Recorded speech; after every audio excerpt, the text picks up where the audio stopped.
Oh, think I was muted. Sorry, everybody. Okay, start from scratch. I think someone's probably trying to tell me that.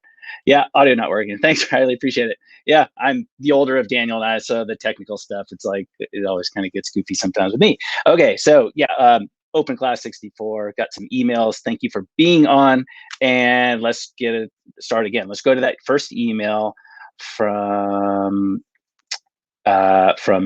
Kevin.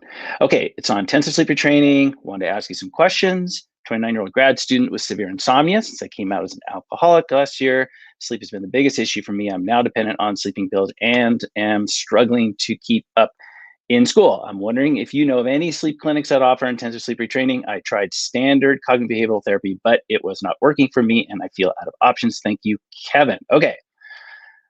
All right, let's get back to it here. So intensive sleep retraining. Thanks, Riley. Yeah, it was a way to allow a person to have the opportunity to fall asleep briefly over and over again. They did it for 24 hours from bedtime to bedtime. The person was kind of already sleep deprived. And that what they found is that when they would, after maybe 10, 15 minutes, they asked the person who had all the wires hooked up and everything, do you think you fell asleep? And the person said, yes, I think I did, or no, I don't think I did.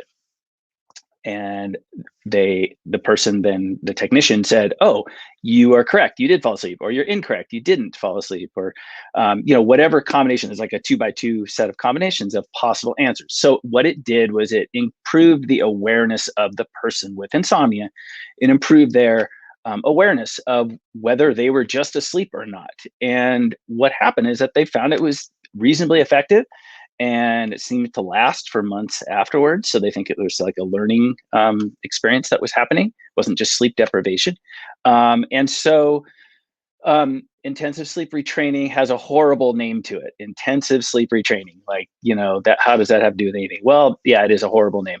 So, but the procedure or the process is really interesting, because it's kind of like how someone who has trouble eating, they overeat.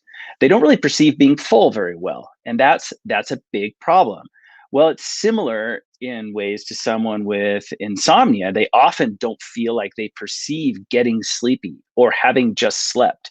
That's a common thing you hear from someone with insomnia. You say, go to bed when you're sleepy. Oh, I never get sleepy. We hear that a lot. Or I don't know, I don't feel like I've slept. That time travel experience, I think, can be also something that's really common with insomnia. So this idea, it kind of is interesting. It kind of intuitively made sense. 24 hours, every half an hour, you try to fall asleep, or you give the opportunity to fall asleep, and then you give them the awareness feedback. Do you think you fell asleep or not? That's pretty taxing. But I like the idea. And so back in 2013, I wrote an app. And it's called Sleep on Cue. It's available for iPhone. I wrote it in 2013, haven't really updated it, but it still works. And a lot of people have used it, and they find that most people find that it's helpful to improve the awareness of being sleepy and having just slept. It's not for everyone, but if you want to read about it, it's on the App Store. I'm actually working on an updated version of it, and hopefully it'll be out this spring, also for Android. So both versions. Right now it's just for iPhone. So if you want to check it out, it's on the App Store. Back to the email here from Kevin. You were asking, is there anywhere, any sleep clinics that offer it? I'm not aware of any. It's not like a billable procedure in the US. Maybe in Australia it is, perhaps, because that's kind of where they did most of the research. There's a 2012 study. I think I have that information up here. 2012, they did a big study with it. Doctors Harris and Lack, and I've actually met Dr. Lack before, and it was interesting talking to him about it, and he was really intrigued by my app and everything. So if you want to check it out and read about it, the app allows you not to have to do a 24-hour thing. I suggest just a couple hours, or a few sleep trials, I call them, around bedtime. If you want to read about it, check it out and see if it might be something you're interested in. It's there on the App Store. Okay, next we have another email from, let's see here. Email from Nan. Hello, a friend of mine sent me the link to your YouTube channel. Great. Great to know your resources here. Thank you. Can you please touch upon sleep paralysis? I've had it for years and it terrifies me. Lately, I've had insomnia for many reasons. Sleeping like 3 hours a night and knowing that I am sleep deprived makes sleep paralysis more likely. So it is feeding my insomnia. Yeah, okay, that's a challenging one. Sleep paralysis, first of all, right off the bat, it is something that is not uncommon. I've heard a lot of people over the years say that they experience it, some more than others. Um, it can be unsettling because it's the experience, in case you're not familiar with it, it's the experience of usually waking up and not being able to move, sometimes more than just a moment. It can kind of be a few seconds, sometimes longer, not for usually minutes or something like that. But you can imagine how that would feel if you woke up, you're awake, but you can't move. Um, they think it has to do with REM sleep, which often happens more towards morning than earlier in the night. And part of REM sleep is that muscle paralysis. So your body paralyzes itself essentially during REM sleep, and you go in and out of REM all night long, but you're in it longer in the morning. So it's not uncommon to wake up when you're in REM and you're dreaming, and you might wake up briefly and you can't move. So that's kind of like the physiology behind it. And just, I think it's helpful just to understand that it's not uncommon. A lot of people experience a bit of it, some more than others. I'm not familiar, I'm not familiar with anything like you can do like specifically to deal with it. I have heard one suggestion over the years. I don't know if it's a myth or not, but people talk about like trying to blink your eyes to kind of snap out of that paralysis phase. But you mentioned sleep deprivation and insomnia. So, sleep deprivation, I believe, will tend to make it a little worse if you experience sleep paralysis.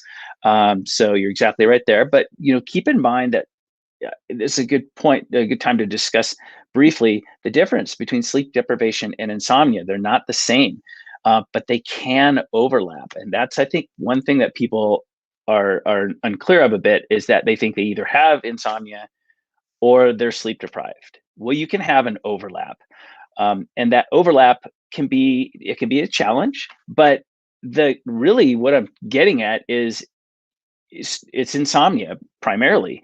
So you want to do the things, educate yourself about insomnia. You want to work towards that natto that we've talked about, all the things that we talk about in this channel.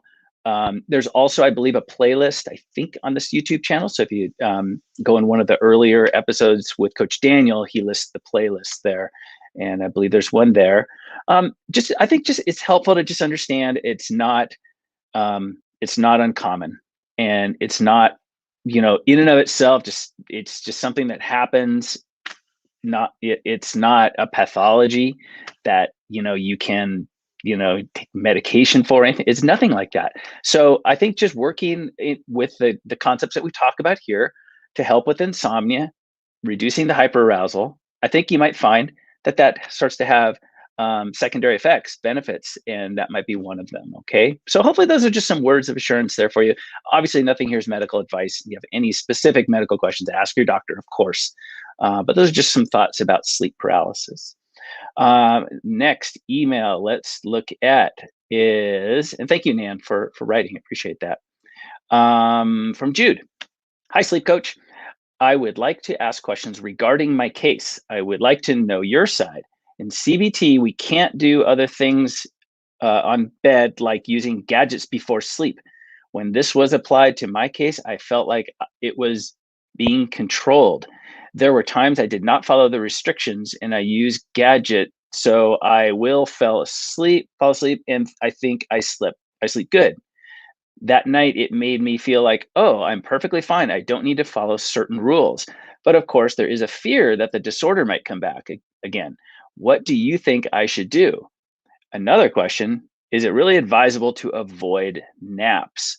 Okay, so yes, CBT, cognitive behavioral therapy for insomnia, CBTi, is the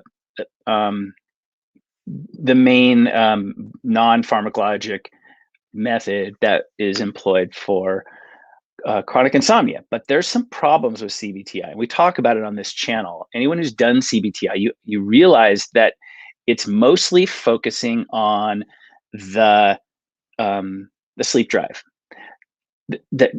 what we call the gas side, the gas brake analogy. It's the gas, it's sleep drive. That's really what its primary focus is. And sleep drive, it builds naturally. The idea is that you restrict yourself a bit, and so your natural sleep drive gets a little stronger, and then kind of overwhelms the everything and makes you fall asleep quicker. Um, in some cases, it works like a charm, and the problem gets sorted out. But in a lot of cases, is a little more complicated than that. Um, so rules, yeah, people who struggle with CBTi, they tend to talk about how the rules are a little bit strict, a little dogmatic. They don't, maybe they're working with a doctor or another sleep coach, and they don't want to, they don't want to do the wrong thing, I guess the way to say it. They want to stay on the plan. It's very prescriptive. And they find that the idea of like a sleep window makes them anxious. So maybe you're restricting your time in bed, and you're not really noticing a big effect, and you're wondering, how long do I have to like stay out of bed for, for so long, and only give myself this small window. So like other things that tend to go along with CBTi is like the gadgets. It's, not, don't watch TV in bed, don't use your phone in bed, don't do, all these kinds of things. It's usually the blue light thing is the topic, but none of that has an effect. When you're struggling with chronic insomnia, it is a change of thinking that's needed. The sleep drive builds naturally. The light exposure coming off a phone or a TV at night isn't going to dramatically suppress your melatonin and keep you awake all night or anything like that. There's a lot of most good sleepers, they use their phone late at night. They watch TV. They don't really care. That's not the issue. And so these rules with CBTi can sometimes be the problem. They're presented in some cases with some providers of CBTi. They're presented in a very like, you got to do it this way kind of thing. And then maybe you have a sleep log and you got to track things. And all of that puts a lot of focus and attention on sleep. And if you know about insomnia and you listen to this channel, that we talk about that, insomnia feeds on attention and focus. It leads to efforts, and that drives the insomnia. It just keeps it going. So I understand what you're saying. And, the rules with CBTi, they can seem strict. I'm not like that when I work with a client. I know Daniel's not either. The idea at night is that you just want to do something you enjoy if you're awake, because really that's the big message. That's how you learn that being awake at night is not a threat. You teach your brain that. Pretty soon the anxiety about sleep goes down. So that's kind of how it works. And you had a question about naps. Yeah, I was thinking about this one. And the napping question is kind of interesting. So, when we talk about naps, we often say like, I'm going to go take a nap. And what that really means is you're kind of implying like, I'm going to go fall asleep. What do we know about sleep? You can't make it happen. You can't force it. Nobody can. And that's night or day. It doesn't matter. Like, you might be so sleepy because you haven't slept for days and you're exhausted and all this. And yes, you might fall asleep very quickly, but you didn't make yourself fall asleep.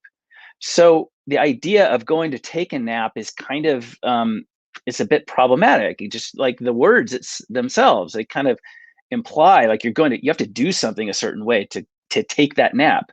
Well, I like to think of naps in a different way. So instead of saying, I'm going to go take a nap, I like the phrase, I'm going to go rest. So if you feel like resting for a bit during the day might make you feel a little better, and we're not even talking about sleep. We're not talking about sleep. We're talking about resting.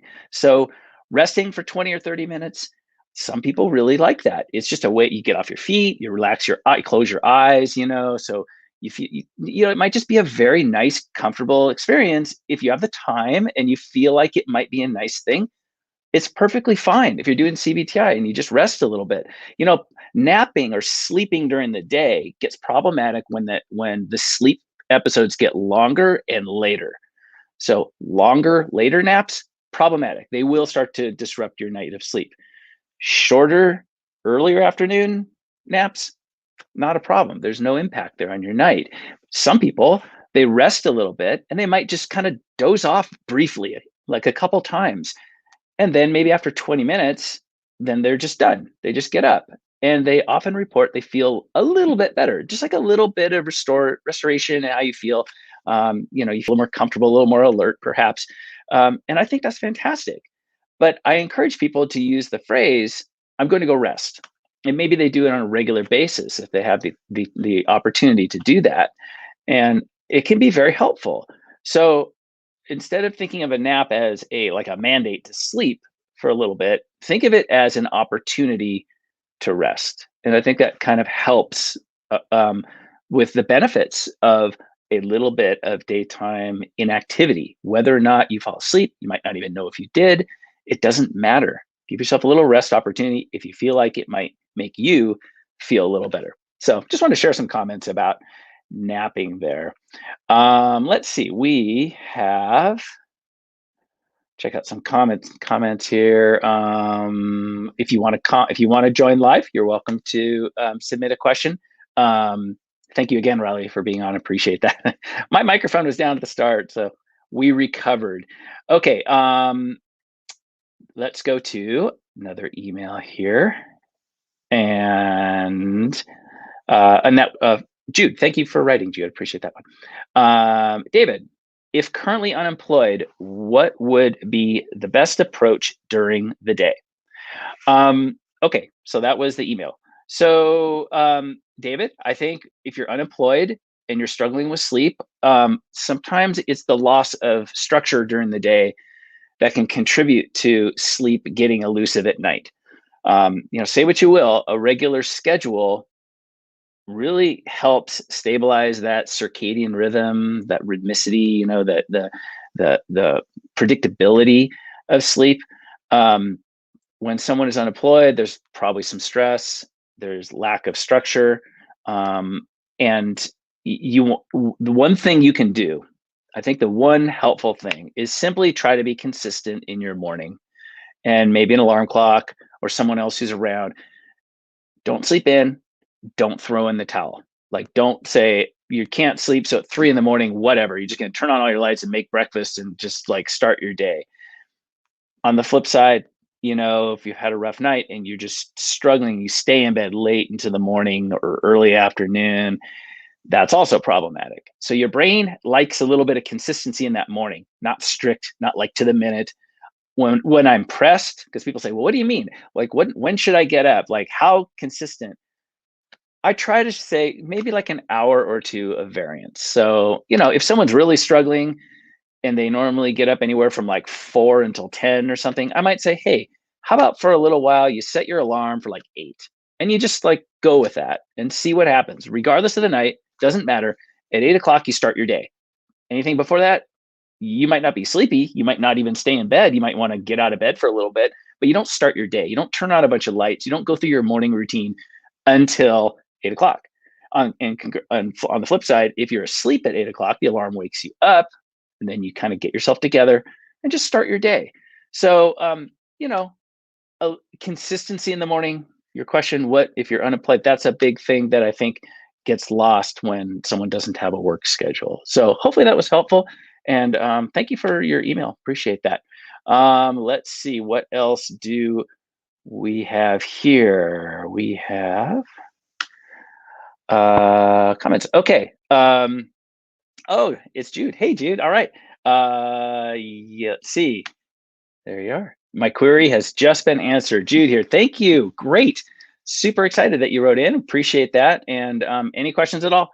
In fact, it's a good time to point out our website. We have, there it is, thesleepcoachschool.com. At the top of the homepage is a link where you can submit a question. So if anyone's watching and they want to submit a question for one of our multiple open classes that we have each week on this channel, feel free to do that and we will get to it. Maybe not right away the next day, but usually that week we try to cover all the emails that have come in. So please, if anyone's watching, you'd like to submit an email, that's where you go. Top of the homepage, the Sleep Coach School, and then we have everything else on that page as well. All the links to the school, there's a lot of free videos, things, and if you want to consider joining, you can join. We love getting new students, helping them sleep. And we also have a program for people who want to learn to become a sleep coach.